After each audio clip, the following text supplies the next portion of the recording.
We had a line about a mile long to get into that. We advertised it in the advertiser newspaper. We're paying $3-4 a head. And I thought, wow, this is not a bad thing to do, is to go out and shoot surfing. I could go to Hawaii, come back, edit all the big wave footage at Pipeline and Sunset and wherever, and come back and show it in the pub and club and take a door. Tim Bonython, thank you so much for joining the podcast, mate. It's an absolute honour to have you on here. Welcome. Oh, thanks, mate. But yeah, look, I'm just like a lot of us guys, passionate photographers / filmmaker, and I'm no one special. I just probably done it a lot longer than most people, and yeah, I'm very lucky to have such a great opportunity to be able to be what I call my world tour for literally 4 decades and a half, and so yeah, living the dream still. Yeah, mate, that's incredible. Yeah, well, I know it's a busy season, so I appreciate your time. So based on that, I'm sure there's a range of people that will end up seeing this, from people that have known you for a long time to people that have just like seen stuff in more recent times on YouTube. So for those of you that maybe don't know, like, how long you're doing it for, can we sort of start at the beginning? Like, how did you actually get a camera in your hand in the first place? How did it all begin? Well, it kind of really became like my family were very much involved in the arts. And so my dad, we lived in Adelaide from the beginning, lived on the beach in Tennyson Beach up to about 8 years of age. And then we moved to Leabrook and the foothills of Adelaide. Dad built a house there. And then we moved up to Mount Lofty. And in amongst Mount Lofty's up in the hills of Adelaide. But in that time, later in that time, Dad had an art gallery in Adelaide, in Brom Place in the middle of Adelaide, North Adelaide. And he also had a gallery in Paddington in Sydney. And we just decided, well, Dad thought all his business was really here in Sydney, and thought that it was a good opportunity to maybe to lift everything up and then move all the family and build a house at the gallery. And so I suddenly was living in Paddington, and because I was kind of born on the beach, I had a lot to do with the ocean. And I think that's one of the things that really kept me close to the ocean, was I just found the ocean such an incredible playground. And you get so used to looking out at the ocean every day, and it became very, what's the word, like addictive in a way. I was just addicted to having the ocean in me, and so I think it entered my DNA from day one, because I remember Mum wouldn't care so much when I would go down the beach, and it was probably before even I was going to school, because I remember going down, and the beach in Adelaide's got no surf, but it changes all the time, and there's so many facets about it that makes it so unique. And even just the way the tide goes out, there's these little canals of water that sort of get left behind, and in those canals there's fish, and they go up and down, and like little schools of whitebait kind of thing.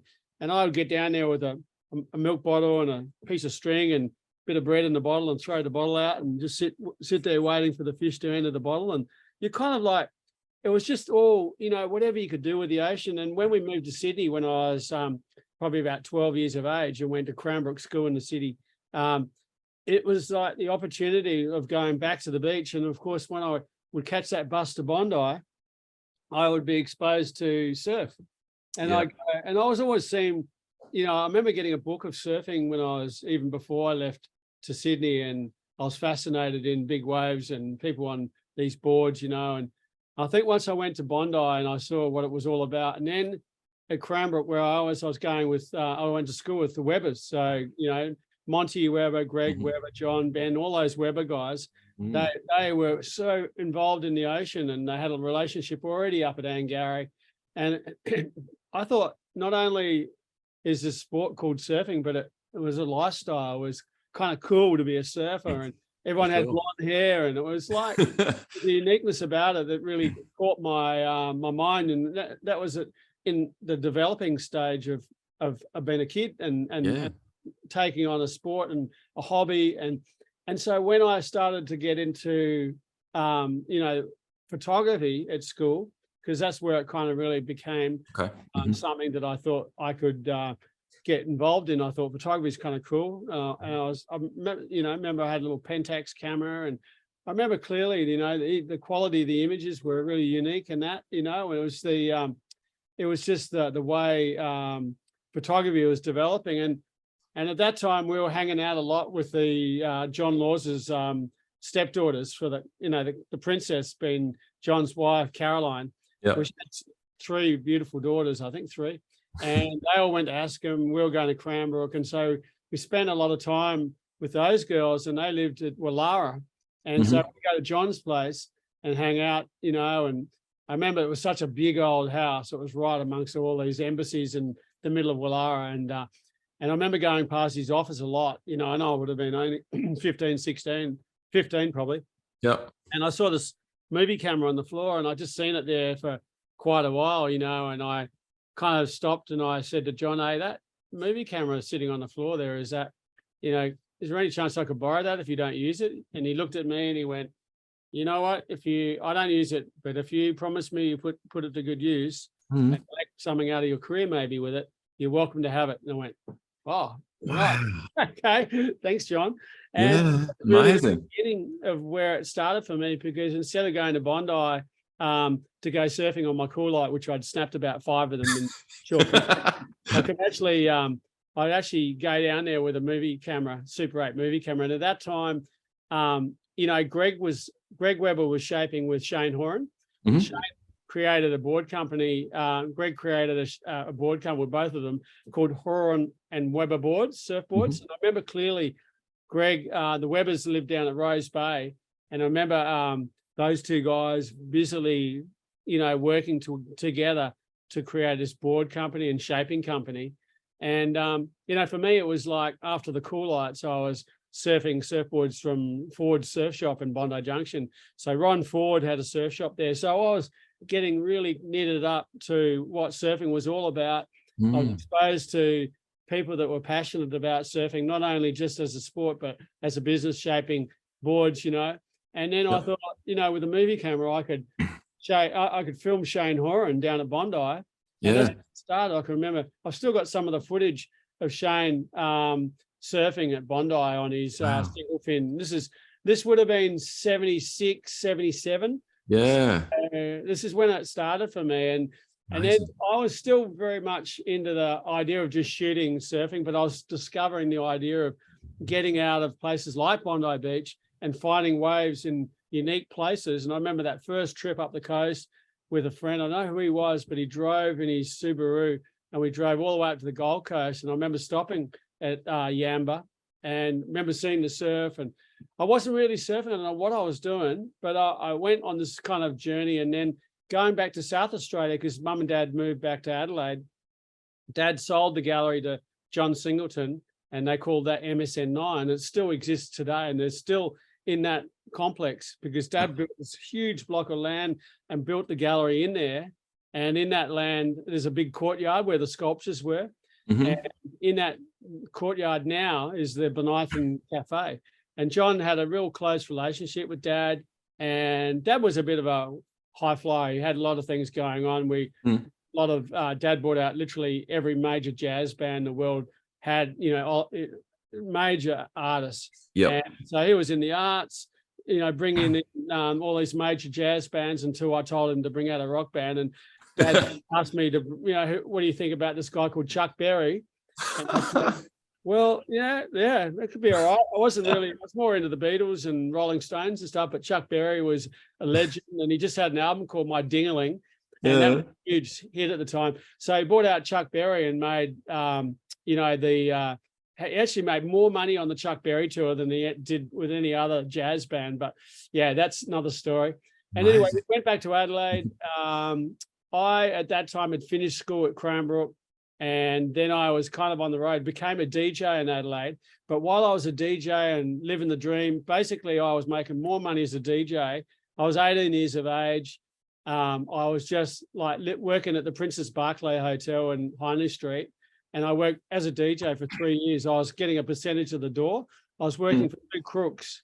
And those crooks were running probably the underground. I don't know what they were doing, but it was a bit weird. And I remember there was some pretty gnarly big fights in that space. But my job was just to be the DJ. And I would be working Thursday, Friday, and Saturday night, and I get pretty much the door. They were taking the bar. It was my job to bring in as many people as possible. So and I had to advertise. I had to have my own equipment. And so on Sunday, I'd drive to York Peninsula and go surf. And parked my combi van on the hill there.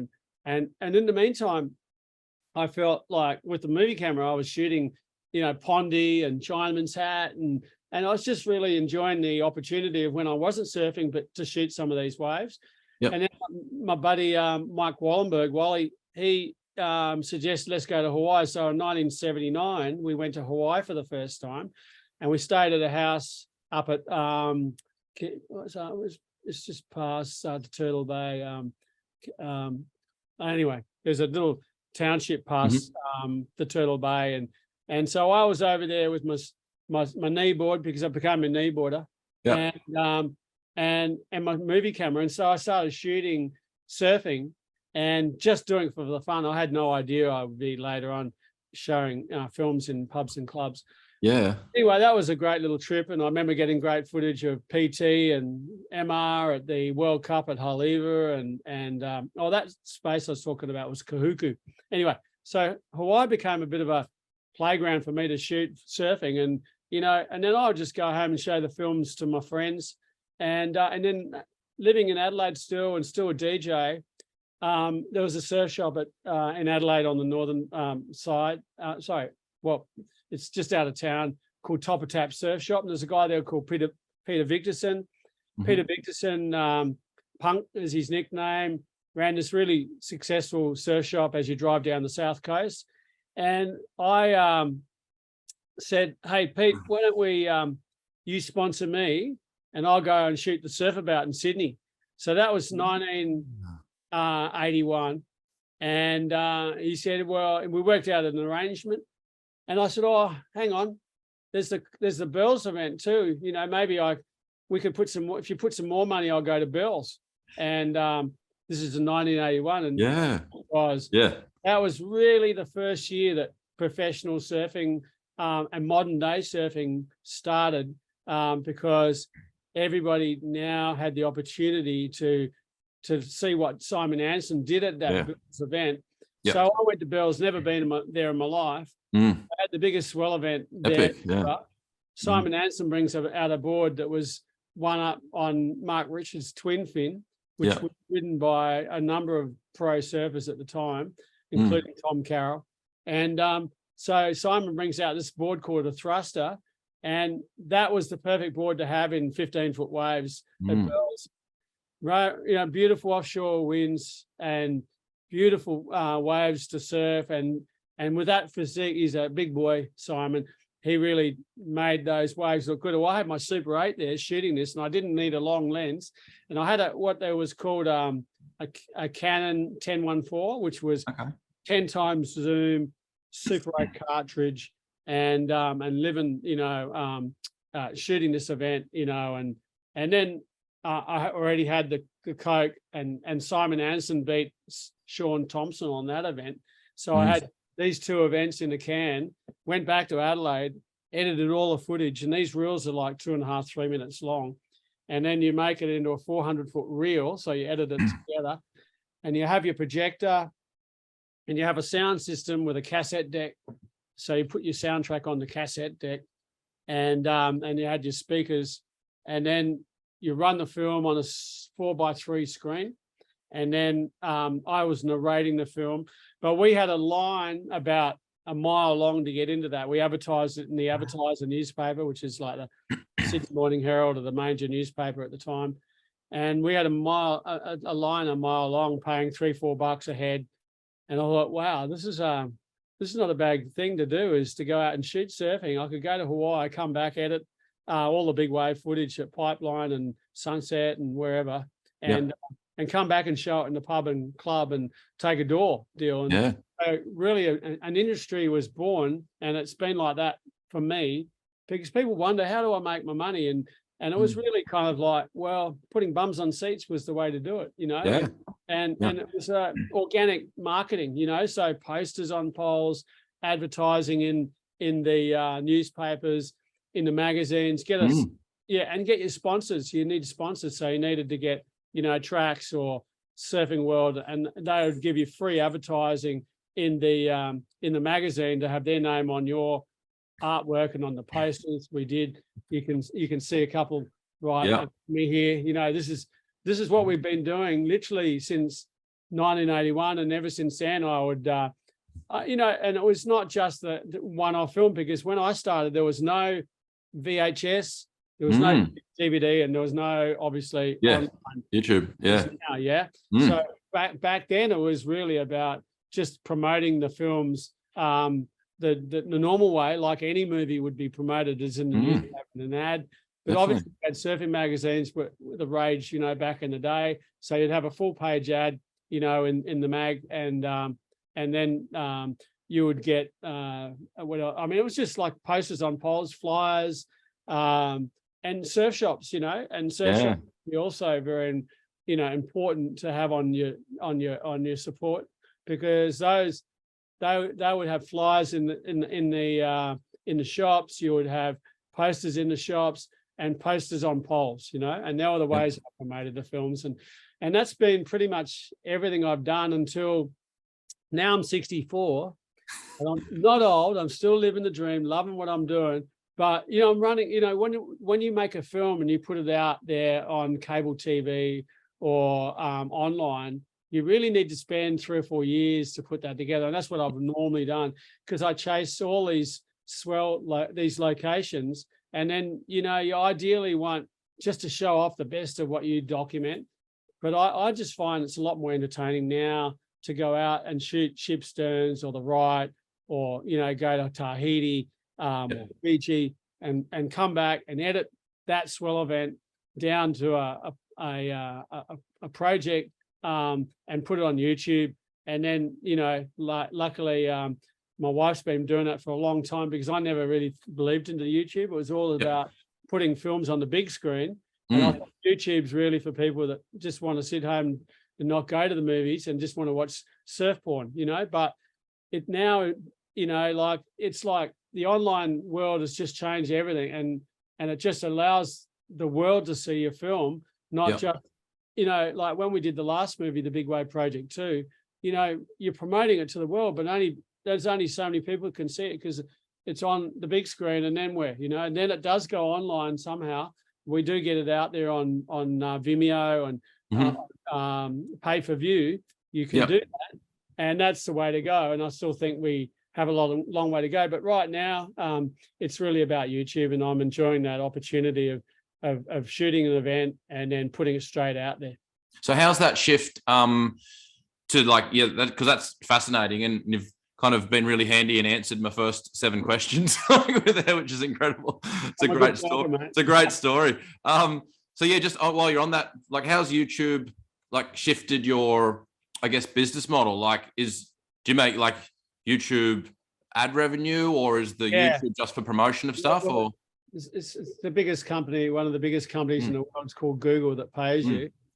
And luckily, my wife Sandrine believed in that from the beginning, so she would just be putting up clips from some of surf videos, and then maybe because a lot of that music back in the day, and that's why a lot of people wonder why some of the older surf videos don't go to DVDs, because when you make a movie, you make it for the times, and then you get a good soundtrack. And when I was working for Gorilla Grip and Bill McCausland, we were doing the Hawaiian I Know gripping stuff series, the soundtracks on those videos are second to none. Like back in the day, we would have some of the best rock bands in the world, INXS, Nirvana, Soundgarden, Alice in Chains. Man, these bands were the top of the pile, and so we would negotiate with the with each record company for access to a song. And when you deal with a record company, there's 2 bunches of people you need to pay for access to a song, to a surf video.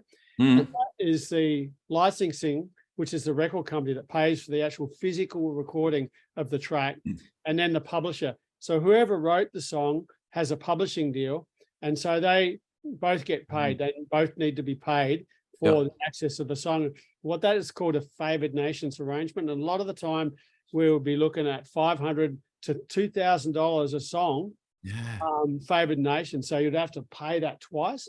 And that was for the video of the day. And then that was VHS maybe, or then, maybe DVDs, because DVDs did slowly come in. And if we're making a movie, it's going to go on a DVD, then that would be for the DVD. Now, why didn't we do it for any other way of getting it out there, any future way of getting it out there? And of course, now we've got this thing called online. I wish we did. And so Yeah. we just want it for perpetuity, for any format that comes out that we can play it on. So can we, and we might have paid a little bit more, and those videos will be still watched with the original soundtrack. Yeah. People Amazing. come back to me and say, oh, my surf video, like gripping stuff, I had the best soundtrack. I grew up on that stuff. Have you got a copy of it, or another one? I'll say, mate, like VHS is gone. DVDs, there's only a handful of them left.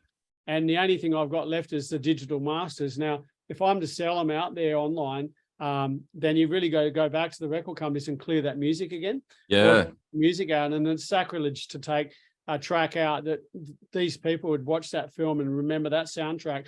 It's a really close blend, the music and the footage, how that worked, between each other.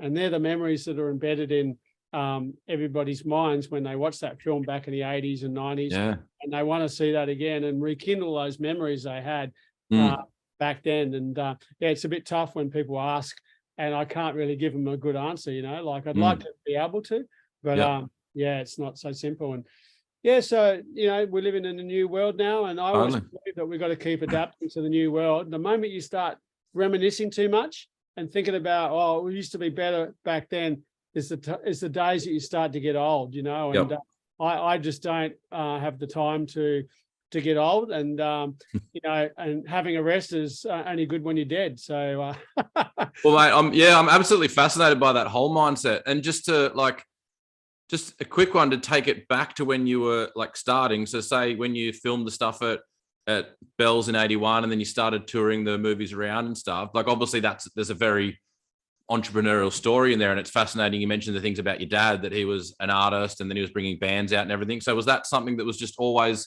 like in you? Was there ever a time when you were ever going down a well-worn path of getting like a regular job, or was it just from day one you were going to be an entrepreneur? And no, Dad always said that whatever you do, just make sure you enjoy it, and then you'll obviously be good at it.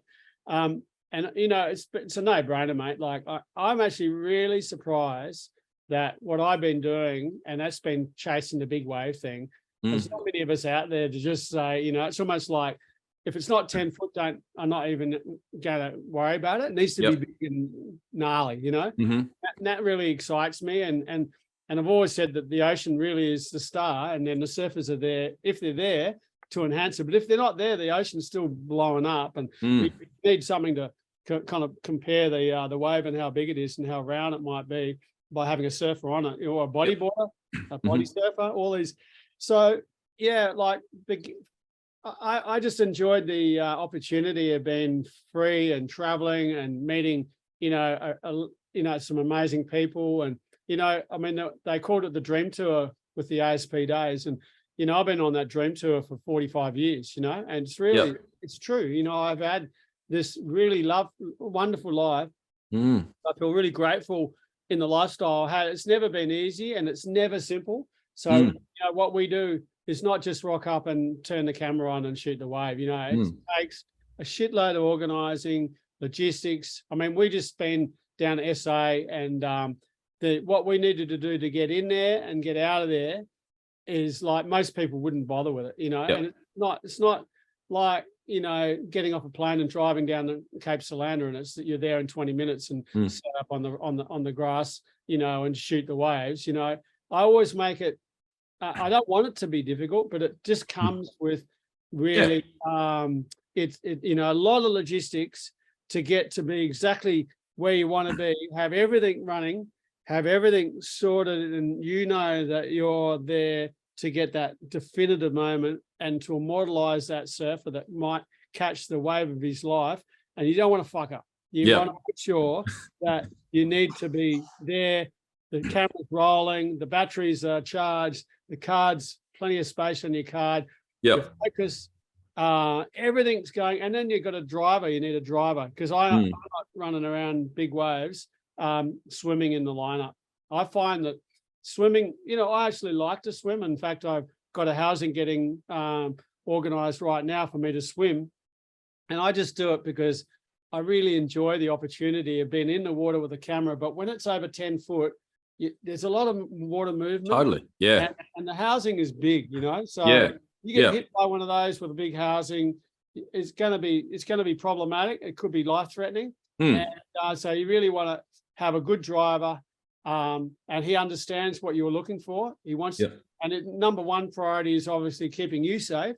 And the number two priority is that you feel totally confident about what he's doing, so you can concentrate on that moment, get that shot, be in the exact spot and in focus, camera rolling, and then you bag that shot. And that's what my job has been all my life. And and the amount of shots I've bagged even this year at my age, I'm pretty happy with. So Amazing. The only thing is now, we're a lot more exposed to what's going on. So when there's a swell that's going from Western Australia to Shipsterns, you know that there's going to be a lot of different places firing. Yeah. And you got to go, well, which place do you need to be at to get the shot, And we did Shippies a couple of weeks ago. So do you think I really want to rush back down to Shippies when there's another 3 spots firing, So you've got to pick a spot and then make sure that, you got the right crew. A lot of these times we work with the surfers, and you don't really want to take a lot of surfers into an area that's got a bit of localism, and you want like respectful surfers, number one priority, and because the locals are always first, and then if these guys can get waves, then well and good. But it's also good to have a bunch of surfers to hopefully share the bills. We can all get in the car together. We can get on the same boat together, maybe. All those bills, if you're just doing it on your own and you got your own boat and your own car and your own, it's got to be sustainable. So you can't just do it, and do it like spend $2,000. Like to go to Shippies, for example, if I was doing that on my own, I'd be looking at maybe $3,000. But if I got a boat and that boat has been shared amongst 5 people, then my money is now I'm spending less. We're doing exactly the same thing. We're all getting on that boat early in the morning, and then we're all coming in at the end of the day. And then at the same time as you're on that boat sharing that moment with those local guys. It's important that you're there recording them as much as you're recording the guys you're with, and that's why in another part of the story is that my videos are quite long, because I like to feature everybody in the shoot, in the day. And another reason why my videos are quite long is I use a really good camera, and the camera is cinematic. And if you want to watch surf porn, then my videos are not for you. If you're getting just action, real time, punk music, and get it all down the hatchet in about 5 minutes, that's surf porn to me. I try to make that cinematic vibe as long as I create it without boring people. And a lot of people like it. I think my audience is a little different than the stab crew, that really for sure aerials, and I just want majestic waves shot with a majestic camera, cinematically, with the beautiful soundtrack to meet the footage. So you need to make sure that music suits the vision that you're seeing. And that's kind of an extension of what I do in the cinemas. But obviously we're on a computer, and in a perfect world, everybody's got a smart TV now, and they can watch these movies on the bigger screen. Telly. Does that help with your like ad revenue as well if you've got longer watch time? Okay, yeah, it does. Yeah, you want to, but if you look at the analytics, a lot of people drop off within 8 minutes. So the perfect scenario to make a movie and put it on YouTube is don't make it any longer than 8 minutes. Okay, and keep it. But I have my story, is I have, like on the latest edit I've just dropped today, those stories might take 3-4 minutes before we actually get to the surfing. Sure, I want people to view what I'm dealing with, what I'm going through to get to that moment, arriving at the airport with the surfers, arriving wherever we're going, driving to the spot, checking the waves out, waxing the boards up, putting the fins in, on the boat, wherever it may be, jumping in the water, bang, that's already 4 minutes, so only 8 minutes, you've only got, 3 minutes of footage, because then you'll have a kind of at the end of the video, you'll have, oh, it was so good. And, you know, a bit of interviews of some of the guys talking about how good it was. Totally. That's the package, but I like to extend it a bit more than that. It's amazing. Yeah, I love your clips for that reason, because you get like, you kind of feel like you're part of the journey. And even like when you grab some of the guys before they go out, you can kind of sense the nerves when it's like a really big day, that kind of thing. Like it definitely adds to it when then you actually see the clips of them surfing. It's not just, there's no like concept on it. Like you've got a bit of perspective on, you know, kind of what's happened and how they've got there and everything. So yeah, I think it's fascinating. It's like a little mini movie like each time. So yeah. Well, you know what I really like about the job I'm in is that the people I work with are not your elite surfers. You know, they're not the world touring surfers. These guys, they all have a day job. You know, they have the flexibility to try, you know, like especially like I'm dealing with Max McGuigan. I reckon he's one of the great surfers around. If you don't know him, I'll say Max McGuigan from Maroubra. And he's an athlete, he's a lifeguard, he understands the ocean, and he's fearless. And he's really good at what he does. So, you know, I think you've got to be calculated as well to be in the sport and to survive. But every one of these guys that I work with, like, you know, for example, Wayne Cleveland, I just love that guy so much. You know, he brings so much personality to our shoots. He's got so much energy in what we do, you know, and he you know, he made a huge mistake in his career. He paid for it. He went to jail for 10 years, but then he came out way wiser than he ever went in. Obviously, he switched on. Now he's living those 10 years that he threw away, making a huge mistake, selling drugs. And now, but he's still got that kind of energy and that charisma. But at the same time, you know, like he's learned from that, and he's turning that around to you know, benefit the people that might make that mistake. So he's lecturing kids that might make that mistake. Don't do it. It's not worth it. You're going to end up in prison like I did. And he's really he doesn't mess about with his word, doesn't mince around. Anyway, so he is one of those great guys to go with, because he puts the personality into the film, and he'll get out and surf some incredible waves. And you know, I just love having him on all my shoots, you know. So all these guys are unique, and they've got great personalities. The Homer Cross brothers, Azzy are unique. There's just so many personalities amongst this business that I document. And I mean, and now I'm spending a good part of my year in Nazare. Everybody that goes to Nazare is unique. They all have day jobs as well. I mean, there are a couple that don't, you know, obviously the top of the pile. We're talking about Lucas Trombo and Danny and Kai and stack of not many. There's a stack of them that that's their job, to be seen, to be documented, and for their sponsors. But most of those guys save up all year round to be able to get to Nazare and have a team, because you don't go to Nazare without connection people that you can share the situation with, because it's not like rocking up to a surf spot and paddle out and you're going to get the wave you like. So that's another part of the world that I've been able to get my teeth into. And when I went there like 7-8 years ago, I just went straight away. I was like, it took me no time at all to think that this is a really special place. And it was a history that was just beginning. And I really and obviously big waves were like literally there in front of you, stand on that rock face there. And, you know, we all thought the same thing. You know, there's just the biggest fat burger you'll find on the planet. And probably a few people still think like that. But on a given day, there's no doubt it's the biggest rideable wave. On a given day, it can provide some of the best paddle surfing. And you know, as what's his name? One of the surfers said to me, he said, well, there's no doubt that Nazare could create the biggest paddle wave ever surfed. Yes. So, you know, like that had, to me, I just went straight away. This is why I like Nazare, because it's these people that are surfing it, and the fact that these waves are so uniquely big, and you know, and it's good for us because my wife's French, and so that gives her the opportunity. One flight from Lisbon to Bordeaux or to Toulouse to go and see her family.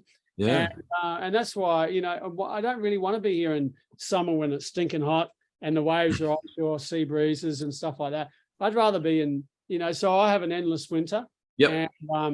And that's why I feel so grateful, because my years is all, like it's just continuous, and there's not a lot of, laying the tools down and just relaxing. And I mean, I hate sitting around anyway. It's too slow and boring, but I just don't like, doing nothing. I like to keep busy.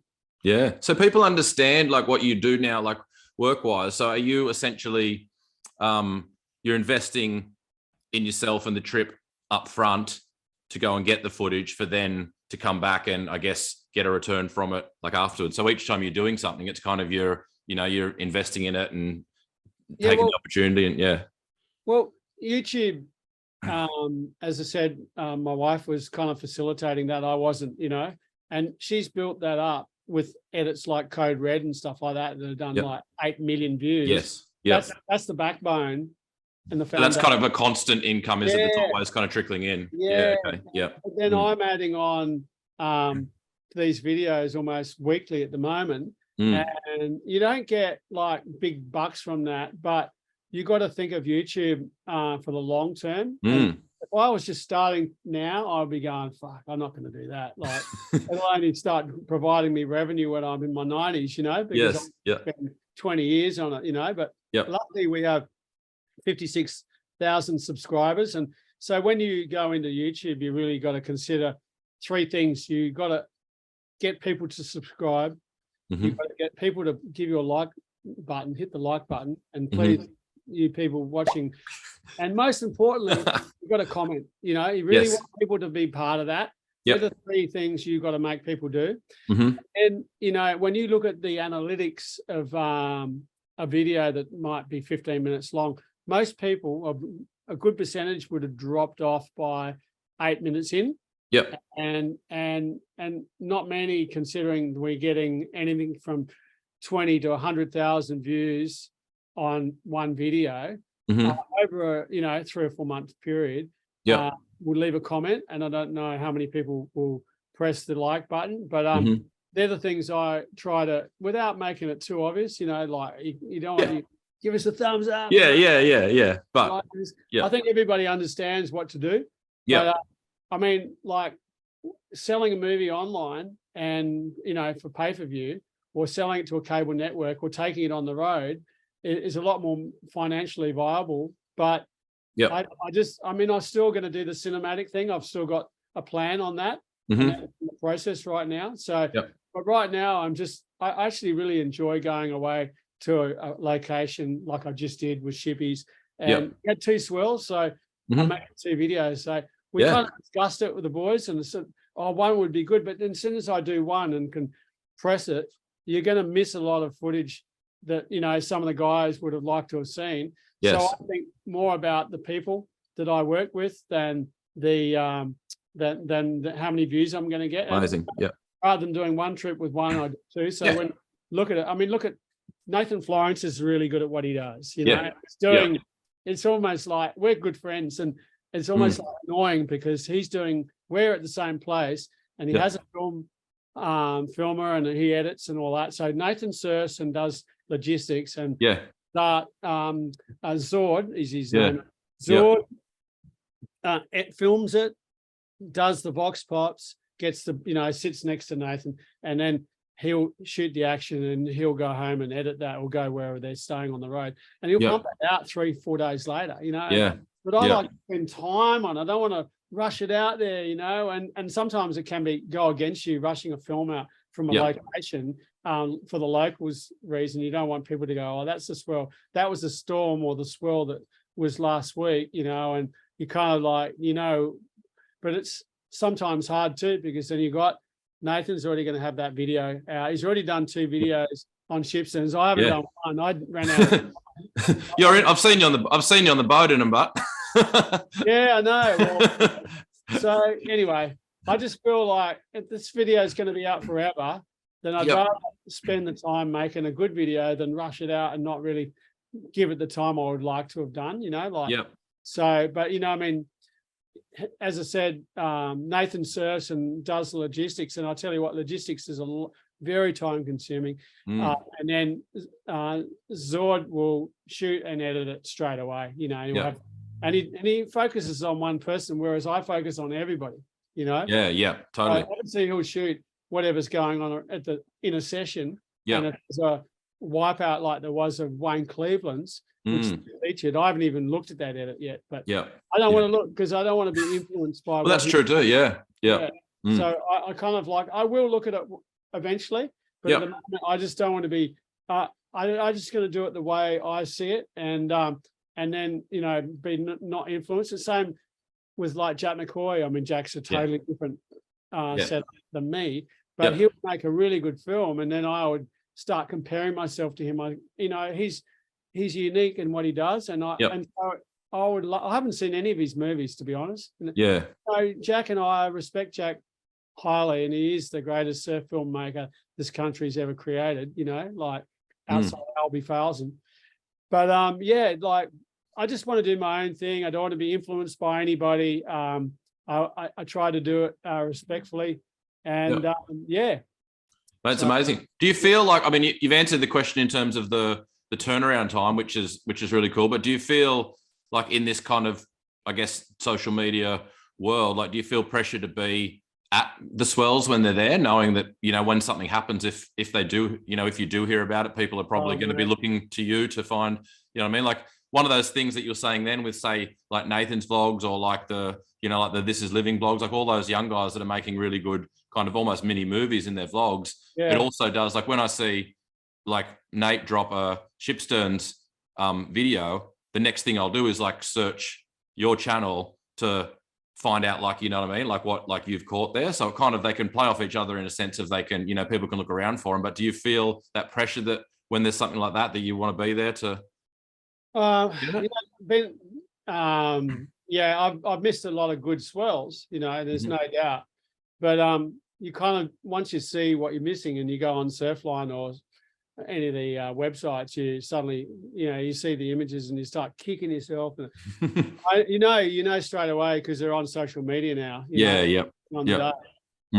COVID, I missed some really good Swells at Chorple, and I could have bit the bullet and gone Sydney, LA, Tahiti, you know, because there was a time where we couldn't fly from here to New Zealand to go to Tahiti, you know, like there was there was no Air Tahiti Nui flights from New Zealand to Tahiti. So if you wanted to go and chase a swell, you would have had to go to LA. Anyway, so there's been a lot of Swells that I've missed, but, you know, like I'm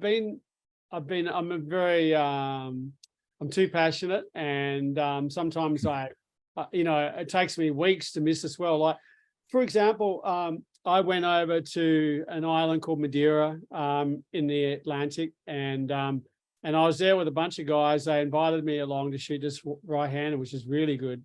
It's a very good paddle wave. And while we're there, I get a message from Justine Dupont, and said, "Hey, Tim, just to give you the heads up that there could be an eddy swell next Sunday, and we'll all be there. So if you want to be there, it might be good for you." You know, and okay.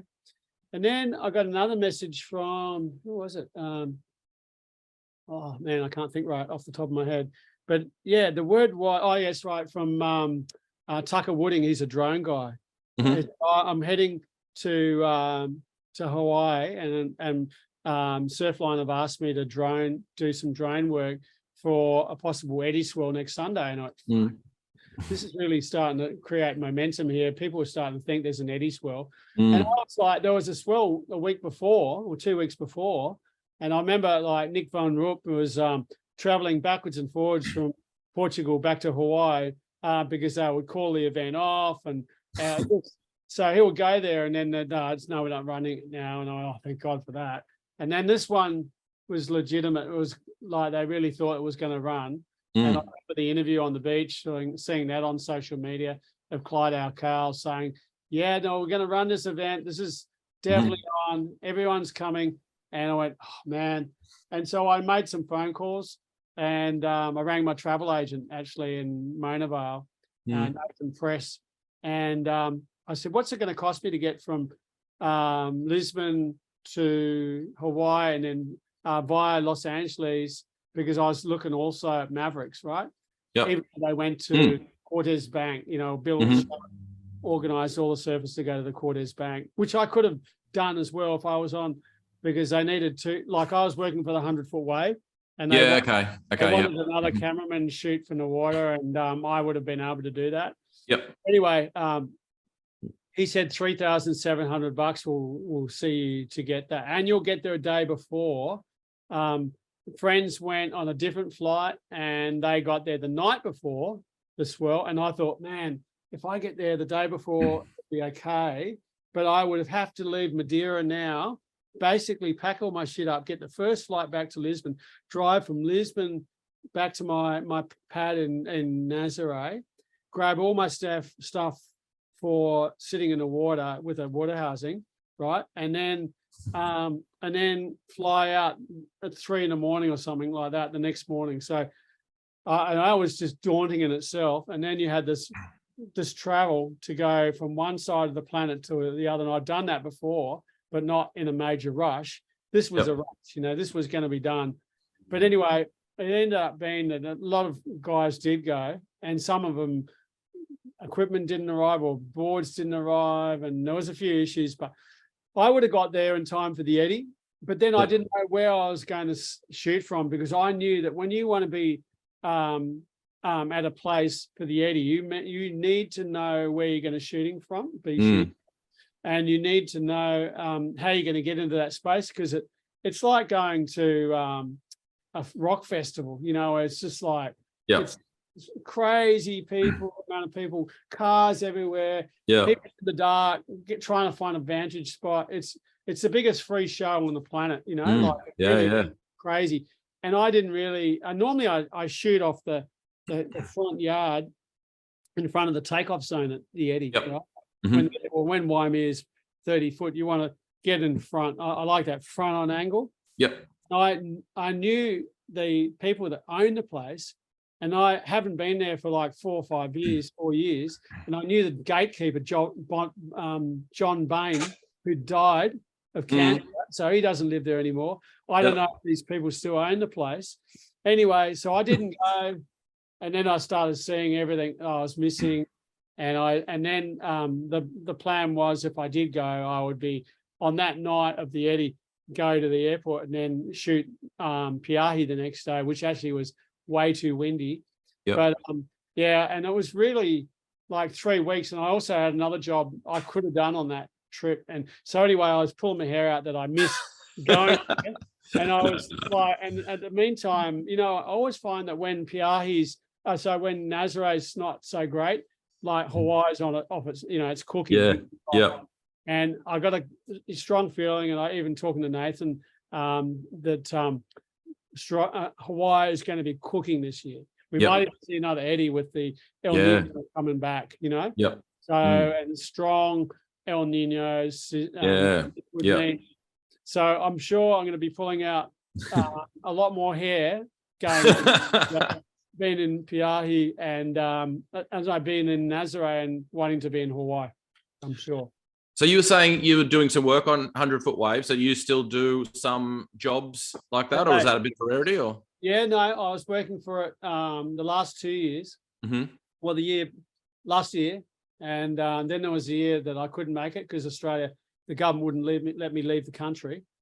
And I was doing some stuff and selling some footage to them because I needed stock footage of some of the surfers. So they basically hired me to shoot from land, and I find land a tad boring, I don't like shooting from land. But I tell you, the best part of Nazaré shooting from land is you sleep. You don't have a sleepless night before if you're going to be out in the jet ski amongst very true. So and so that's the good part. But I really don't like rubbing shoulders with 400 other guys doing exactly the same thing. And I try to get a different angle if I'm doing a land angle, and try and get a bit more uniqueness into the angle, into the shot. And then you kick yourself that you weren't doing the money shot, which is on top of the hill with the foreground being the lighthouse, the Farral, and then a 60-foot, 80-foot wave being caught behind the Farral. That's the money shot. So if you want to go there and shoot, then that's where I will be shooting for when I get older, and I won't be shooting off a jet ski. So anyway, I had a client that came up to me and said, So you're working with a 100-foot wave, I'll double your money and I'll put you on the best ski with the best driver. Do you want to shoot from the water? I went, oh, that takes, I have to think about this, but it didn't take too long to say, yeah, I'll do it. Yeah. We had Dino Carmo, who's the best driver there. Yep.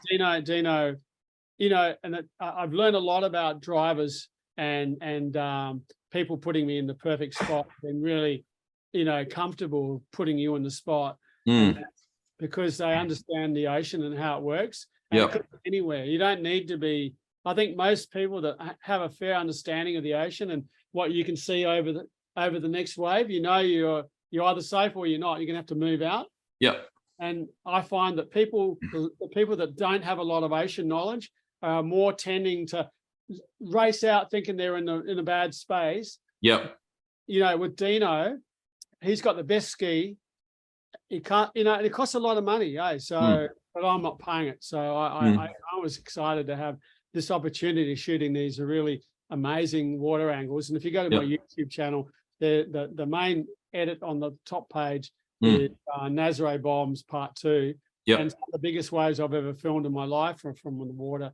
You know, and you know, it's just exhilarating to be out there. And I think there's once you trust your driver and he's got to keep talking to me because my housing's got a viewfinder. So when I'm shooting something that's coming at me, but I can't see what's actually coming at me, I'm just looking at the wave, but I can't see on the other side of the housing because it's up here. I need that driver to talk to me, you know. And the most important thing is just let me know that we're safe, we're safe, we're safe, we're safe. And I get Dino to say that 100 times in a shot. I've got the GoPro going, you can hear him saying it, but as well as the red camera. And then I can concentrate on framing and focus, and because I'm pulling focus, none of this, I've never had a camera that's autofocus, so I'm constantly looking at my angle, getting that cinematic shot, pulling focus, which means you get that depth of field. You want a little bit of out of focus in the foreground, maybe, and the more on the subject. So that relationship with Dino is paramount. And if I don't have Dino, I won't go out, you know. And I've been in some very precarious situations, let me tell you, and scary as shit. But the more you trust your driver to keep you safe, then I'm more confident about getting a really good shot. And my objective is really to shoot the biggest wave I've ever shot in the lineup. And that one of Mason Barnes, that Laurent Pujol. So Laurent Pujol is a French guy who is an ex-professional surfer on the QS. And he was doing POVs, point of view shots, riding down a wave like Leroy Ballet does that. You know, with Russell Bierke. But this guy would run down the line following a surfer in a French beach break and get some amazing shots. And he became quite well known for that. And I think when he saw the opportunity of all the big waves being surfed at Nazare, that he thought maybe he could be a water cameraman, and went there and did some work on how would this work. And obviously you need a really good driver, and you need a really good ski, and you've got to tick every box you can to be able to do it. And I find Dino there's a bunch of guys that are really good in the water, and bodyboarders seem to be really good at what they do. Surfers, I don't know what it is, but it seems to be the bodyboarders have better ocean knowledge about how a wave works and how the ocean reacts on the bottom. And Nazare is constantly changing, so it's no channel like at Chorpo, even though there's a closeout at the end. There's a spot, that you can sit in that's safe. But Nazare, it's crazy. You could be sitting in literally 200 meters inside and seeing waves breaking out to sea, and you'll be sitting on the inside of the inside and waiting for a wave to come in and hit that spot. And yet out to sea, you can see waves unloading, really big waves, and you're sitting there like there's nothing going on out there, you know. And because sometimes the banks are out the back, but and also on the inside, you know. But anyway, it's a unique part of the world to film. It's the most scariest place to sit in the lineup, and you always feel good when you come in.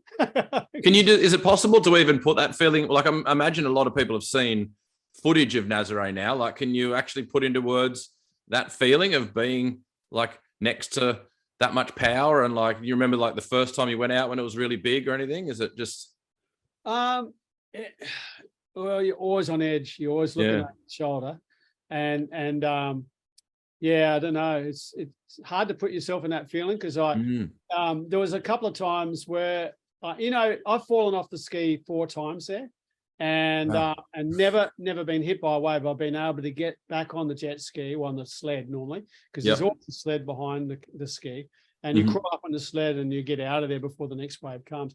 And I remember I think it was the first or the second time I was out there with Toby Cunningham, and the ski rolled. And there's just 2 of us on the ski, so a ski can roll a lot easier with 2 of us on the ski. And I was swimming to get the housing. Far out. My group was screaming, "You get the fucking sled, forget the camera." And I was just like, shit, I don't know which way to go. Anyway, I obviously jumped on the sled. I said, "Tim, you can't. Your life's at stake. If you go, you try and get your camera, mate. Just get back on the sled. We'll get the camera after." And so I remember that pretty clearly. And now like Dino did something I never had happened before. A lot of the time, you see a huge set coming, and you're racing fucking north, which is south at there, and you're going towards the corner where the rocks are, right? If something happens in here, then you're in front of the rocks. You're going to end up getting smashed into those rocks. You're going to die, guaranteed. You're more likely going to survive if you go into the beach. You're probably going to drown, and you're going to have to be revived. But if you end up on the rocks, there's no one there that's going to pick you up and give you mouth to mouth or whatever it may be.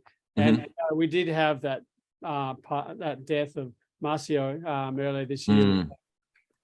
So every time we go towards the rocks, I always get a bit nervous, like we're trying to run out of the space, but so what happened was, I think we were between first and second peak, and this big set came, and we didn't have the chance to get it over the top of it. And you can go all the way around, but if the wave's connecting to the next peak and then closing out, sometimes there's no thoroughfare to get out, down, up going north of the beach. So you got to go to the beach. And so what happens is Dino has driven us to the beach. So we've got to kind of picture this. You're on the back of a ski. He's driving. You go, "No, I'm not going to make it." So he turns the ski around. He's driving to the beach 100 miles an hour, fast as you can go. Wow. And he gets to the beach, and you're looking at the beach going, "Oh, it's normal there. You could just step up on the beach and just think, oh, good." But it's not that simple, because under the ski is a lot of moving water. You can't just step up on the beach. I mean, so what he does is he drives to the beach, and then he turns the ski around, and he looks south and then north, and he looks at the best spot to put the ski where he's going to have to smash into that whitewater, right? Is it because whitewater's coming at us? And so you look at the beach, it's normal, it's relaxing looking, and then you look out to sea, it's like a war zone, like it's just like, what the? Wow. And I'm just, and then he turns around, he finds the spot that we're going to go into the whitewater. And a lot of the times this happened, we were right between the rocks and the sand. So if the ski flipped and he lost the ski, well, it's going to end up on the beach, and I would end up on the beach. But and it's the heaviest shore break in the world. So you've got to consider, your room 3 times the size of that, just down on the sand, and it's not simple to get out of that space. So anyway, then he finds a spot, and then he hits the whitewater. He drives up it. He drives up this. He knows the balance, and he looks at me before we do that, and he says, "You're right, Tim. We're ready. You ready?" And I've got the housing. Let me just grab the housing. So give me 2 secs. Of course. So here's the housing I use at Nazareth, right? Wow. You can see that. But I'll just point it down a bit. So that's the finder. And if I turn it around, no camera in it at the moment. All the controls for it. This is for the focus and the zoom, right? So this goes, let me just pull it back a bit. So this goes on my shoulder. Like that. And I've got, I'm shooting, this is a record button here. This is Dave, made by the legend water housing guru, Seaview Housing, Dave Kelly. Yeah, yeah. Kelly makes it's a custom made specifically for your needs. Yeah. For me, my eyes are not as good, so I really do need to use a viewfinder. A lot of the guys now use a housing with a LCD screen at the back. Yep. You can see how big it is. It's big, you know. Massive, So anyway, I'm on the ski and I'm holding. I got the camera on my lap, right? So it's sitting on my leg. Dino's driving, and I got a strap between my legs like a radio. So I'm riding this horse, you know. Yeah. So when we go in waves, I'm holding the camera like this. So this is 12.5 kilos with a lens, batteries, and the camera inside. And and I just got to hold on, you know. And we do it. And it's like we've done it about 4 times. And it's pretty crazy, but it's doable. And the fact is, and this is what Dino says, is it's a lot safer to drive out of the wave that you might try and pump over.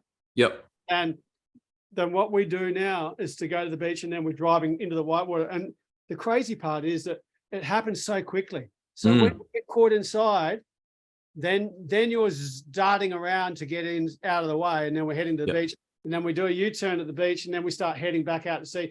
Once he sees these windows of opportunity, he will zoom across. He will look around, and he will just work it out, you know, how to do it. And incredible. It really is. It's incredibly. I kind of enjoy the energy. It's like, of course, yeah. Wow.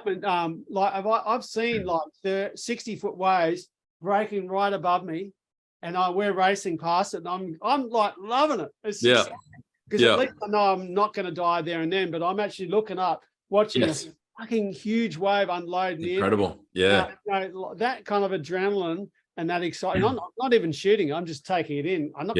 Sometimes I try and whack on the old GoPro, but really, you've got to turn that camera around. You're holding on to the horse, and you've got the camera, and you're looking. You know, like so. It's super exciting, and I love it, and it fulfills my photographic way of documenting surfing, because every shot that I shoot is pretty unique. And LeRon's made it a business, and he has a really good driver. He has a really good ski. He has a collar around the edges, which stops the ski from rolling. Yeah. Although my driver doesn't like the collar so much, because he thinks if the ski does flip, it won't be easy to flip it back, you know. So logic in the way he thinks. And I say, look, Dino, you just do whatever you feel safest to keep me safe. So anyway, this guy paid me more money. Working on I'd worked 25 days of last season, and we're working on the Derek Rebello documentary. Okay. Derek is the blind surfer from Brazil, and legend, unique person. Follow Derek Rebello. Is really a wonderful guy as well, funny. And so I've been working on Pablo Garcia's movie. So this guy Pablo, I met at Nazaré when I was the first couple of years of going there. And it was funny because I was shooting from the land down the north end of the beach, and it was a semi-big day. It was like 30, 40 feet. And then once I'd packed up, the word went around that there was a blind guy in the lineup, and someone said, "Did you get that footage of Derek?" And who's Derek? I didn't know who this guy was. Yeah. And so we went to check the footage, and sure enough, I did have this footage of this blind surfer riding into a 35-foot wave and getting picked up by Hugo Val, and they had a lot of the better guys there at the time working with Derek. And so I had that footage, and I met this guy, Pablo Garcia, and so he's been working on this documentary on Derek Rebello for the last 4 years. And so he wants cinematic quality vision, and he's pretty happy with what he's got, he tells me. So that's awesome. Hey, you just had some, I mean, it's amazing that just the experiences there, like so very few humans in the scheme of things would have had an experience like that. You know what I mean? Like when you're talking about going past a, 60-foot wave on a ski, it's like, it's just such a unique experience. You know what I mean? Even if there's been a few guys out there, it's not many in the scheme of things. So it's just amazing. You touched briefly, I know I'm conscious of your time, but I'm fascinated because of you've been through like the journey. Like you mentioned, you were talking about your camera before. Like how has that how's that evolution in technology been for you in filming the ocean, from when you started to now these like 8K red cameras? Well, I've been through it all. Yeah. A lot of the story is that, you kind of try to have the best quality images for the money that you can afford to have. No, back in the early days, Super 8 was a perfect format because you could shoot more than 16 mil. 16 mil was the go. Yep. And I kind of wish I did shoot in 16 mil because the vision looks very, very, good. Like I'm sure that they're going to stand the test of time. But Super 8 has a retro look about it that's pretty cool. And because I was thrashing them a lot through the Super 8 projector, and I was taking them on the road, so it wasn't like they would go through the projector 3 or 4 times, or I would, God knows how many times I would take these films on the road and then show them in a pub or a club. And so Super 8 started my career, and then we went to a bit of 16 mil, especially in the water. So you would get that water housing and a Bolex movie or Bolue. I had a Bolue movie camera that would shoot high speed. So the 16 mil would create a better high speed look. And then a camera came along called a Millikan, which I bought off the legend photographer Dan Merkel.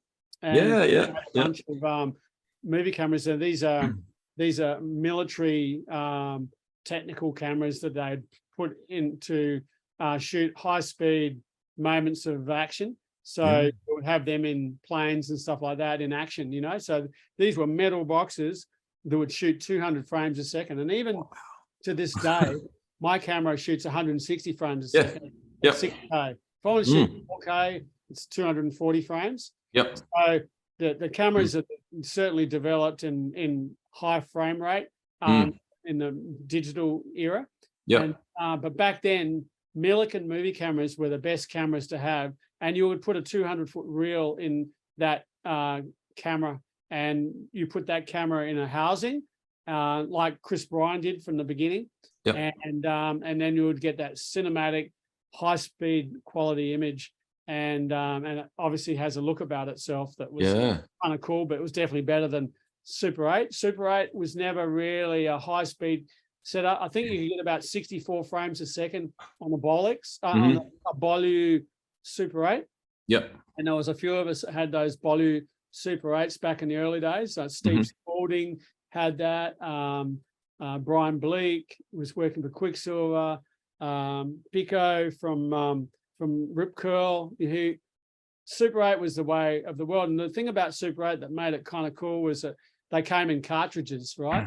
And those cartridges would just slip straight in the camera, and then you'd close the back and you'd start shooting Super 8, and you would shoot shitloads, it's about, I think they were about $18 for a roll of tape and a roll of film back in the early days. And then that would include processing at Kodak. So and then they'd come back in a Super 8 reel, and then you would put them together on a little editing system, and you have an editor with tape, and like Super 8 was a bit more easier to use because it was more for the consumer than 16 mil. 16 mil was more for a professional cameraman or someone who's doing a TV show or documentaries. That was then. And then, so after the Super 8, then we had a bit of a tape evolution. So we started off with high 8 tapes, video 8, mini DVs. So we had the mini DV cassette. And it was just, so it was really about videotapes. And then we went into a bit of a digital phase, shooting on cards. And so I was doing P2, and P2 was a digital card on a Panasonic camera. And then from there, in the meantime, there was, I suppose there was so many formats, and I've seen them. But it's definitely evolved. Amazing. And now I know that the V Raptor is the red camera. And the beauty of that is shoots up to 8K at 120 frames, which is unheard of. And I shoot mostly at 6K at 160 frames. But the crazy part is that 99% of the time I'm not pumping it out there at that kind of frame rate, because people don't want to see too much slow-mo. So, and even the slow, even the amount of slow-mo I put into it is way too much. I just want to do it all real time. I just go, man, like at least you've got it there. So with the 6 and the 8K, are you like, is it the full frame of the shot, or are you using that sometimes to be able to, are you using that to be able to crop the footage in post sometimes, or is it always like, is it just that it's, I have a full frame sensor. So if you understand, there's a big sensor, and the lens has got to get on that whole sensor. Now, the lens I've got at the moment, which is a Dakina Cine lens, and that lens doesn't allow, it's a super 35 mil, so not getting the whole sensor. So right now I'm looking at a full frame zoom lens, and there's a couple of really good ones out there. I'm just waiting to see what, you know, and they're quite cheap too. They're considering what lenses used to be like. There's a Dakata lens, and there's a Laowa. Anyway, new companies I never heard of, but I'm looking at what's out there. But ideally, if you're going to shoot 8K and you're going to go wide, so if it's 50 or 75 mil to 180, which is a huge range, you want to have that. You want to shoot 8K wide. On my lens now, if I go wide, I'm going to have vignetting. I'm going to have the lens coming, the edges getting vignetted on the edges, and that's not what you want. And the director I was working for at Nazro said, "Can you shoot 8K?" I said, "No, not with this lens. It's super 35." He said, "Well, because I can put that footage through a stabilization process, and I really stabilize the footage and make it really smooth." But the beauty of my camera with the housing is it really does make it stable. You know, like I've done it so long now that I really know how to maximize the quality of the image that I'm shooting. You know, and sitting on a ski normally is pretty smooth. It's not too bumpy. Or boat, you know. Yeah, mate, that's absolutely fascinating. Well, I could honestly talk to you for days, but I think we'll wind it up there, because it's a fascinating amount and so many good stories for people to learn about. And you've been through it all. So I think anyone that doesn't know that will be fascinated by your stories, or anyone that knows about you'll be Can I just say, you know, if anyone's watching that's, you know, got a kid that wants to be a filmmaker, then, you know, it's just about how much you enjoy the ocean. And so my tips to those kids is to get a bunch of friends and just go film them for the fun of it, even if it starts with a GoPro, and then move up to a little mirrorless DCR, you know, like a little camera, and put it in a water house and get amongst it. You need a little bit of slow motion, and I always suggest have more batteries than you need and more card space than you need, you know. And then if you go away to do a shoot, you're not going to run out of anything, and you're going to have a lot more of what you need to get the job done and feel like you haven't missed anything. Brilliant. Unreal, mate. Thank you again for your time. I really appreciate it. And cheers for being on. Thanks for having me, Scott. Cheers. Awesome, mate. Cheers.